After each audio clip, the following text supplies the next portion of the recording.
আসসালামু আলাইকুম। Hi everyone, welcome back to my channel. আজকে আলম ফাতেমাস কিচেনে আজকে রান্না কচু দিয়ে ইলিশ মাছ রান্না হবে। কচুগুলো এভাবে সুন্দর করে কেটে ধুয়ে নিছি। আর এখানে একটা কড়াই আমি এখন গরম দিয়ে দিছি। কড়াইটা বেশ গরম হয়ে গেছে, এখন আমি তেল দিয়ে দিব।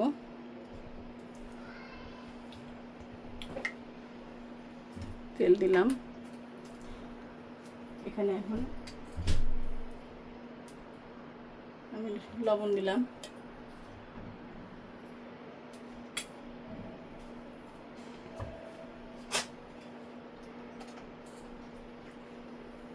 এখানে আমি পেঁয়াজ বাটা দিয়ে দিব।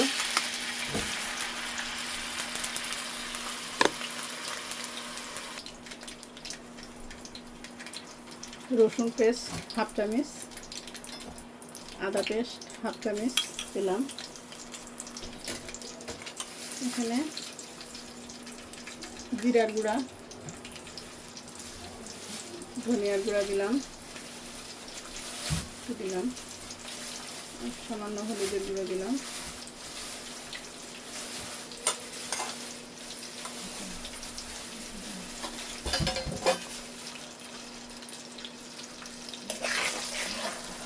মশলাটা সুন্দর করে কষিয়ে নেব। মরিচের গুঁড়া দিলাম, আর একটু দিব। এটা সুন্দর করে মশলাটা আমি কষিয়ে নেব। এখন মশলাটা আমি সুন্দর করে কষাবো।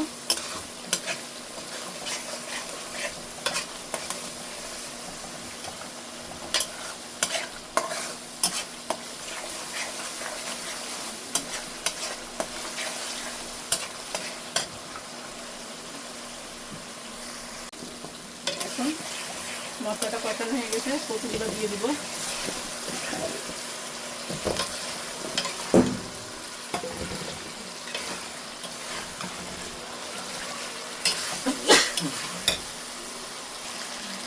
এখন এখানে গরম পানি দিয়ে দিব।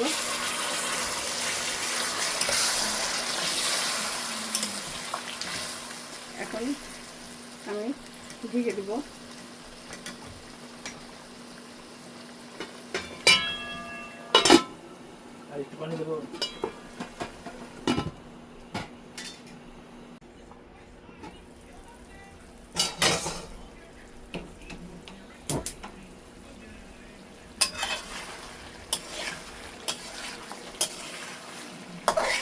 পানিটা শুকাই গেছে আর কচুটাও অনেকটাই সিদ্ধ হয়ে আসছে।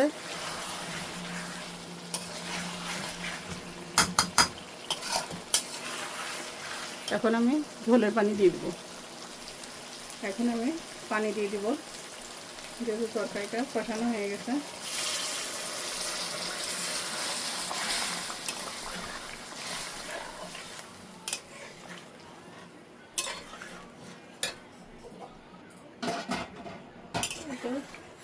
ঝোলের পানি দিয়ে দিলাম, এখন আমি ঢেকে দেবো। অপেক্ষা করব, ফিরে আসছি।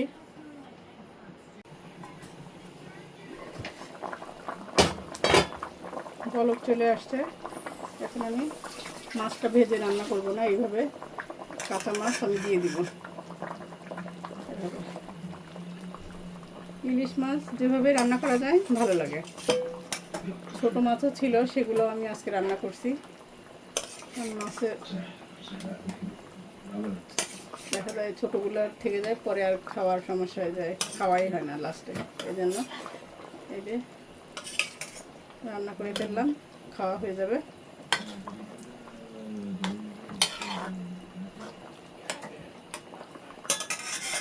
আবারও ঢেকে দেব তরকারিটা।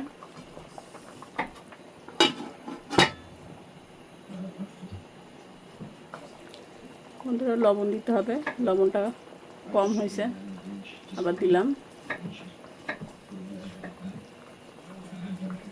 যেহেতু মাছ দেওয়া হয়েছে, এখন আর বেশি নাড়া যাবে না। এই যেভাবে একটু দুলিয়ে দুলিয়ে দিব, আরও হবে তরকারিটা। আবারও ঢেকে দেব।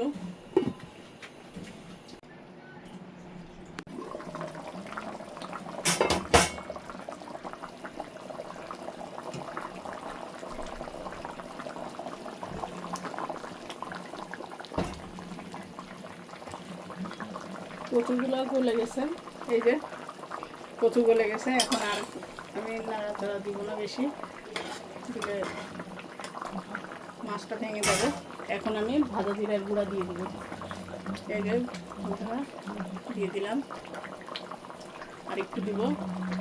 এই জিরার গুঁড়াটার জন্যই কিন্তু তরকারিটার স্বাদটা বেশি ভালো লাগে।